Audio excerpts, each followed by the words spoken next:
Pecados espectaculares, por John Piper. Capítulo 2. La soberanía de Cristo sobre todos los poderes hostiles. Dios no ha respondido todas nuestras preguntas sobre el pecado y la miseria que hay en el mundo. Las cosas secretas pertenecen a Jehová nuestro Dios, registra Deuteronomio 29:29. Hay misterios que no comprenderemos porque ahora vemos por espejo oscuramente, dice 1 Corintios 13:12. En esta época presente conozco en parte, pero en la época que ha de venir conoceremos cómo fuimos conocidos, dice 1 Corintios 13:12. No obstante, Dios no ha guardado silencio respecto a estas cosas. Hay cosas que Él quiere que sepamos, entre ellas que el honor de su Hijo estaba en juego cuando cometieron los pecados impresionantes de la historia.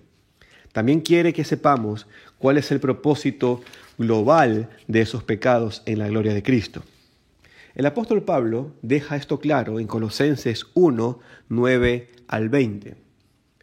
Pablo oró para que los colosenses fueran llenos del conocimiento de la voluntad de Dios en toda sabiduría e inteligencia espiritual, para que andéis como es digno del Señor, agradándole en todo, llevando fruto en toda buena obra y creciendo en el conocimiento de Dios. Eso registra Colosenses 1, 9 al 10. En el versículo 14, Pablo comienza una letanía de verdades asombrosas sobre Jesucristo, que es probablemente la descripción más completa de las glorias de Jesús en toda la Biblia. Voy a mencionarlas, todas las 15, y luego me concentraré en las que quiero desarrollar. En Él tenemos redención por su sangre, el perdón de pecados, versículo 14. Él es la imagen del Dios invisible, versículo 15. Él es el primogénito de toda creación, es decir, el que tiene una honra especial, el primero y el único Hijo de toda la creación, versículo 15. Por Él fueron creadas todas las cosas, las que hay en los cielos y las que hay en la tierra, visibles e invisibles, sean tronos, sean dominios, sean principados, sean potestades, versículo 16. Todo fue creado por medio de Él, verso 6. Todo fue creado para Él, verso 16. Él es antes de todas las cosas, verso 17. Todas las cosas en Él subsisten, verso 17. Él es la cabeza del cuerpo que es la iglesia, versículo 18. Él es el principio, verso 18. El primogénito entre los muertos, versículo 18. Él tiene preeminencia en todo, versículo 18. En Él se agradó habitar toda la plenitud de Dios, verso 19. Él reconcilia consigo todas las cosas, así las que están en la tierra como las que están en los cielos, verso 20. Él hace la paz mediante la sangre de su cruz, verso 20. Vale la pena memorizar esta lista. Si alguna vez su corazón desfallece y se enfría, repásela. Memorice esta letanía de glorias y pídale a Dios que le dé inclinaciones que respondan a la medida de esta grandeza, infinita, en belleza e inmensurable. Si alguna persona, poder, sabiduría o amor despierta algo de admiración o de asombro, si algún gozo, que sea la persona más grandiosa, el poder más grande, la mayor sabiduría y el mayor amor que existe, Jesucristo. Pero para los propósitos que tenemos con este libro, es preciso volver al versículo 16. Observe las preposiciones, porque por medio de Él fueron creadas. Todo ha sido creado por medio de Él y para Él. De modo que Pablo nos enseña que Jesucristo creó todo lo que existe. Todas las cosas fueron creadas por medio de Él y absolutamente todas las cosas fueron creadas para Él. Todo lo que llegó a ser existe para Cristo, es decir, que todo existe para manifestar la grandeza de Cristo. Nada, absolutamente nada de lo que hay en el universo existe por sí mismo. Pero todas las cosas, de las millones de cosas que Pablo podría haber mencionado que Cristo hizo y que existen para su gloria, el apóstol eligió mencionar las siguientes: tronos, poderes, principados y autoridades. El versículo 16, porque por medio de Él fueron creadas todas las cosas en el cielo y en la tierra, visibles e invisibles, sean tronos, sean poderes, principados, autoridades, incluso estas cosas. Todo ha sido creado por medio de Él y para Él. Ahora bien, Pablo sabe que estos principados y autoridades incluyen a los malignos poderes sobrenaturales. Eso lo podemos ver en el siguiente capítulo. En Colosenses 2:15, Pablo celebra el triunfo de Jesús en la cruz al decir: desarmó a los poderes y a las potestades, los exhibió públicamente triunfando sobre ellos en la cruz. De modo que aquí vemos de nuevo los principados y autoridades, a los cuales se refirió en Colosenses 1:16. Son poderes malignos y Jesús murió para desarmarlos. Vuelven a relucir en Efesios 6:12, porque no tenemos lucha contra sangre y carne, sino contra principados, contra potestades, autoridades. Pablo dice que son los gobernadores de las tinieblas de este siglo, huestes espirituales de maldad en las regiones celestes. Son poderes sobrenaturales, malvados, que tienen por objetivo engañar y destruir la raza humana. Según Colosenses 2:15, han sido derrotados de manera decisiva en la cruz, lugar en el que Jesús los desarmó y también donde obtuvo total seguridad para su pueblo. Pero esas fuerzas de maldad aún causan mucho daño en el mundo porque no todos creen en Jesús, e incluso los creyentes pueden ser heridos por ellas, pero no destruidos. Por ejemplo, Jesús le dijo a la iglesia en Esmirna: no temas en nada de lo que vas a padecer. He aquí, el diablo echará a algunos de vosotros en la cárcel para que seáis probados y tendréis tribulación por 10 días. Sé fiel hasta la muerte y yo te daré la corona de vida. Eso dice Apocalipsis 2:10. El diablo puede llevar a prisión y asesinar a los amados de Dios, pero no los puede destruir. Esa es la clase de poder que tienen los principados y las autoridades. Entonces, ¿de dónde vienen estos poderes sobrenaturales y por qué razón existen? Colosenses 1:16 nos da una parte importante de la respuesta. Si bien es una parte decisiva, no es toda la respuesta, pero es la que necesitamos saber. Vienen de Cristo. Porque en Él, en Cristo, el Hijo de Dios, fueron creadas todas las cosas, las que hay en los cielos y las que hay en la tierra, visibles e invisibles, sean tronos, sean dominios, sean principados, sean potestades. De allí es de donde ellos vienen. Ellos fueron creados por Cristo. ¿Y por qué existen? Versículo 16. Todo fue creado por medio de Él y para Él. O sea, existen para Cristo. Existen para manifestar su gloria, para desplegar su infinita belleza y su inmensurable valor. No dice que Él las haya creado malvadas. De hecho, el pequeño libro neotestamentario de Judas habla de los ángeles que no guardaron su dignidad, sino que abandonaron su propia morada, dice Judas versículo 6. Fueron creados buenos y se rebelaron contra Dios. Pablo sabe eso. Sabe lo que alguna vez tales autoridades fueron y en las que se han convertido. Como veremos en los capítulos que vienen, Pablo sabe también algo más, que Cristo sabía que caerían incluso antes de que cayeran.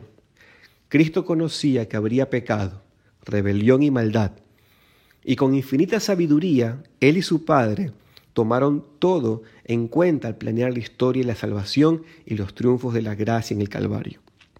Por ende, cuando Pablo dice que los principados y autoridades fueron creadas por Cristo y para Cristo, quiere decir que fueron creados sabiendo lo que llegarían a ser y cómo es que precisamente a través de ese papel maligno glorificarían a Cristo. Teniendo presente en lo que se convertirían, fueron creados para la gloria de Cristo.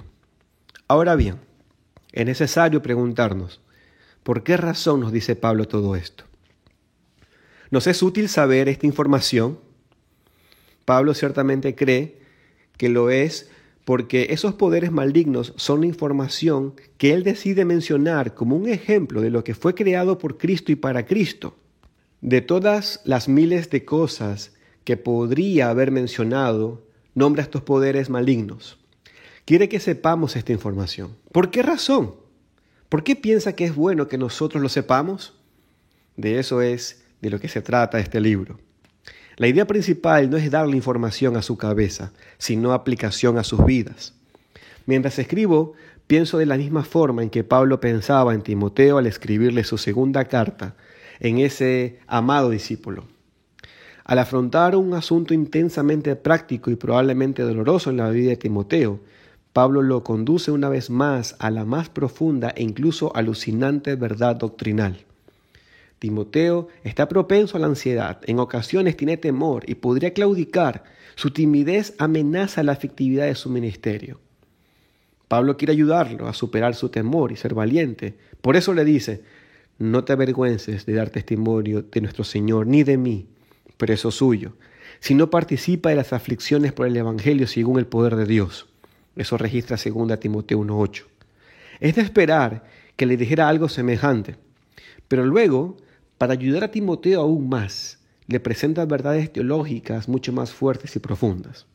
Describe a Dios en el siguiente versículo de la siguiente manera: Dios nos salvó y llamó con llamamiento santo, no conforme a nuestras obras, sino según el propósito suyo y la gracia que nos fue dada en Cristo Jesús, antes de los tiempos de los siglos. Pablo le dice al tímido Timoteo que antes de que hubiese cualquier tipo de pecado humano en el mundo, esa gracia que tanto necesitamos, incluso antes de que Adán hubiese pecado, antes de que el mundo mismo existiera, Dios se la dio a Timoteo en Cristo Jesús para salvación. Dios tenía a Timoteo en la perspectiva al igual que tenía en perspectiva a Jesucristo, a la gracia y a la salvación antes de que hubiese cualquier mundo, cualquier pecado humano o cualquier culpa humana. Esa es una verdad poderosa y profunda. ¿Por qué razón le dice esto el apóstol Pablo a Timoteo? ¿Por qué Timoteo es tímido? El antídoto de Pablo para los cristianos cobardones es doctrina pesada. En la mente de Pablo, las verdades más sólidas tienen como objetivo producir vidas radicales de obediencia. Es por eso que digo que el tema principal de este libro no es darle información a su cabeza, sino aplicación para su vida. Contiene verdades profundas y poderosas, semejantes a las que Pablo le reveló a Timoteo en 2 Timoteo 1:9. Pero el objetivo es desarrollar el amor, la justicia, la pureza, la compasión y el valor. Todo con el propósito de que Cristo sea conocido y atesorado como alguien infinitamente hermoso e inmensurablemente valioso. Las grandes verdades bíblicas encienden el fuego de un alma que está enfocada en Dios. A manera de anticipo de lo que vamos a desarrollar, terminaremos este capítulo con 5 aseveraciones que resumen por qué Dios quiere que sepamos la verdad de la soberanía de Cristo sobre los principados y autoridades y la forma como estas potestades están involucradas en los pecados más impresionantes del universo, así como en todos los demás pecados. Es importante conocer la soberanía de Dios sobre el pecado a través de Jesucristo, por lo menos por las siguientes 5 razones. En primer lugar, Dios quiere que conozcamos esta verdad porque es objetivamente verdadera y no solamente una opinión o una mera idea humana. Es un hecho. Es tan real como la silla en la que usted está sentado, el piso en el que usted está parado o el colchón en el que usted está recostado. La verdad importa.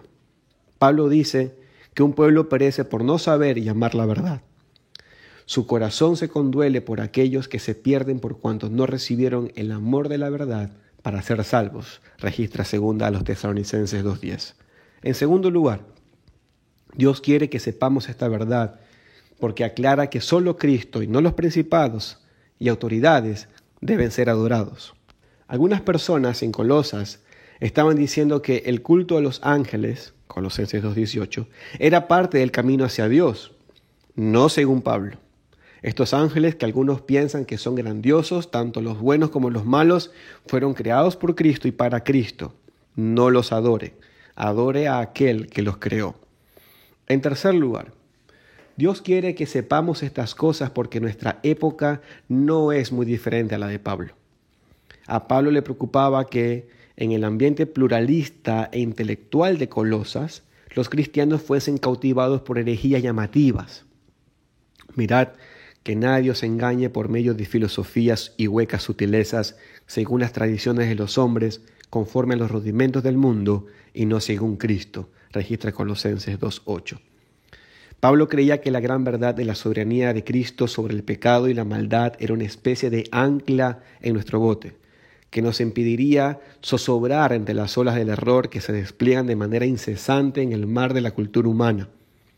Creía que esa grandiosa verdad nos protegería de filosofías y tradiciones que no valoran la supremacía de Cristo. Cuando usted acepta verdades como esta, es difícil que sea arrastrado por tradiciones o modas que se enfocan en el hombre. En cuarto lugar, Dios quiere que sepamos esta verdad para hacernos valientes ante las adversidades que parecen abrumadoras para los ojos naturales. Pablo quiere asegurar totalmente que cuando los cristianos que se sienten pequeños y vulnerables se enteren de los hostiles tronos, dominios, principados y autoridades, sepan, más allá de toda duda, que Jesucristo tiene toda autoridad sobre estas fuerzas de maldad. El apóstol quiere darnos ánimo al enseñarnos que estos poderes hostiles no pueden hacer nada sin el permiso soberano de Dios. Eso lo registra Job 1:12, Lucas 22:31 al 32. Y por tanto, finalmente, Pablo nos dice estas cosas porque quiere que veamos y sintamos que nuestra salvación en Cristo es invencible. Cuando Cristo murió por el pecado y resucitó, despojó a los principados y a las potestades. Eso dice Colosenses 2:15. Si usted ha depositado su confianza en Él, esto es lo que Él dice sobre usted en Colosenses 3:4. Porque habéis muerto, y vuestra vida está escondida con Cristo en Dios. Cuando Cristo vuestra vida se manifieste, entonces vosotros también seréis manifestados con Él en gloria. Usted está seguro para siempre en Él. Nada puede separarlo de Él, ni siquiera los más malignos poderes cósmicos. Romanos 8:38-39. Todas las cosas fueron creadas por Él, por medio de Él y para Él. Incluso nuestros peores enemigos sobrenaturales. Al final, fueron ellos, no Cristo, quienes fueron avergonzados en la cruz. Al final, todas las cosas y todas las personas sirven para magnificar la gloria de nuestro Salvador e incrementar el gozo de su pueblo en Él.